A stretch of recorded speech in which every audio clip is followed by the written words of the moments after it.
that? Mr. President, 100,000 Kashmiris have died in the past 30 years because they were denied the right given by the United Nations, the right for self-determination. 100,000 have died and 11,000 women have been raped. There are two United Nations human rights reports on this. The world hasn't done anything because India is a huge market, 1.2 billion people. Sadly, the material prevails over the human. But this has serious consequences. Again, I repeat, that's why I'm here. Look, what is going to happen when the curfew is lifted will be a bloodbath. The people will come out. There are 900,000 troops there. They haven't come to, as Narendra Modi says, he's done this for prosperity of Kashmir. This is supposed to be for the development. These 900,000 troops, what are they going to do when they come out? There'll be a bloodbath. Has he thought it through what happens then?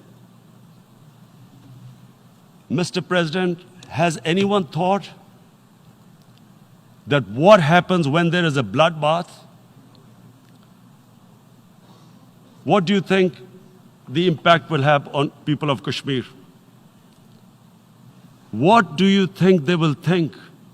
The way they have been boxed in their houses, treated like worse than animals, no rights. Thousands of all the political leadership has been arrested, taken out of Kashmir. Even those Kashmiri leaders who were pro-India have been taken out. 13,000 boys have been picked up and taken to God knows which destinations. So what do they think? What will the people of Kashmir do when they lift the curfew? They will be out in the streets. And what will the soldiers do? They will shoot them. They've already used pellet guns, blinded young boys. In the last 6 years, the 5 years, the oppression that has gone on in Kashmir. And so, Kashmiris will be further radicalized. Mr. President, there will be another Pulwama. And guess what? India will blame us. They're already blaming us. They're saying all this is happening because of Pakistan. One of their defense ministers said, there are 500 terrorists lined up on the border to go in. Why would Pakistan send 500 terrorists when there are 900,000 troops? What impact are they going to make? What will they do? And don't we know that the moment there is some terrorist attack, all that will happen is there'll be further cruelty and oppression of the people of Kashmir. We will just give the 900,000 troops to further crush the people of Kashmir. And then we'll give the Indian government an excuse that, look, Pakistan is a terrorist state, and this mantra that has gone on, Islamic terrorism. The moment you use this catchword, Islamic terrorism, the whole world turns away. No one talks about human rights. You can do whatever you want, which is what has happened in Kashmir, because they keep using this word, Islamic terrorism. And this is what they're doing right now. What do we benefit from further increasing the cruelty on the people of Kashmir? And why would we want this? But there is no other narrative left for India. As when they lift the curfew, whatever happens, Pakistan will be blamed, and there is always a danger of another Pulwama. They might come and bomb us again, and then another cycle might start. And what does Narendra Modi think? That 180 million Muslims of India are thinking right now. Aren't they watching these Kashmiris stuck inside for 55 days they've been stuck in? Aren't they watching? What do you think? Don't you think that the Muslims will be radicalized in India? And I'm talking about 180 million people. And when they get radicalized, there will be some incident in India somewhere down the line. again we will be blamed. And I'm warning you right now, again we will be blamed. And Mr. President, what about 1.3 billion Muslims who are watching this? And they know that it is only happening in Kashmir because they're Kashmiri Muslims. This is not happening to Kashmiri Hindus. They know that this is happening because of their religion. So what do you think they will be thinking? What do you think the Jewish community would think if there were, forget 8,000 Jews stuck like this? What do you think Europeans would think? What do we think? I mean, any human community, if their members are stuck like that, what do you think they will think? Are we a children of a lesser God? Is it not going to cause us pain? And then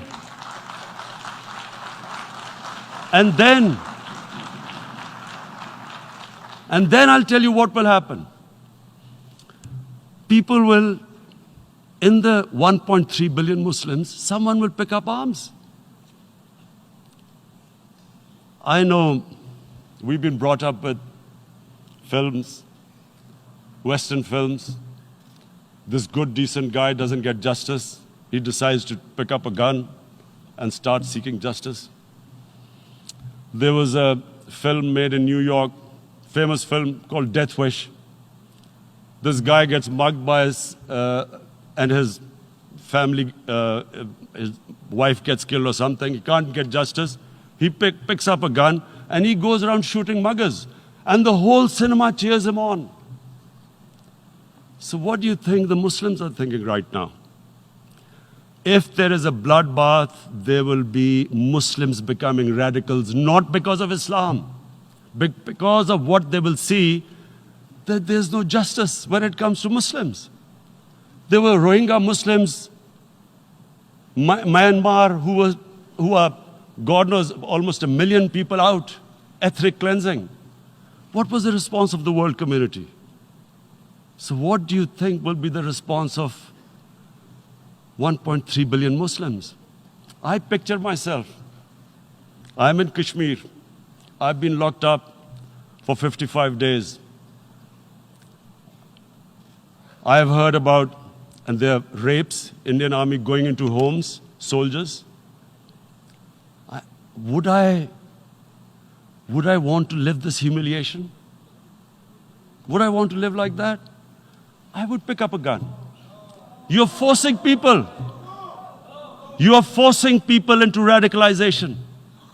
When people lose the will to live, what is there to live for? And this is what, if you can do this to human beings, you are actually radicalizing people. And so, Mr. President, I want to repeat here, this is one of the most critical times. There will be a reaction to this. Pakistan will be blamed.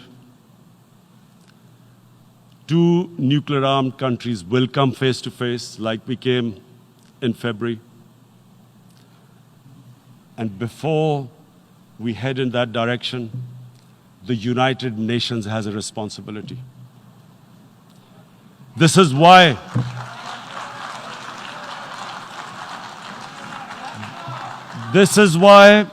the United Nations came into being in 1945.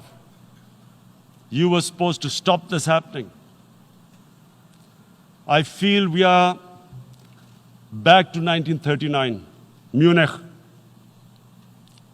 Czechoslovakia has been taken, annexed. What is the world community going to do? Is it going to appease a market of 1.2 billion, or is it going to stand up for justice and humanity?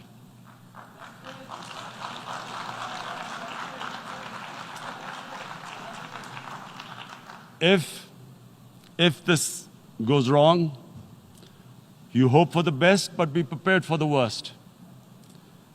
If a conventional war starts between the 2 countries, Mr. President, if a conventional war starts,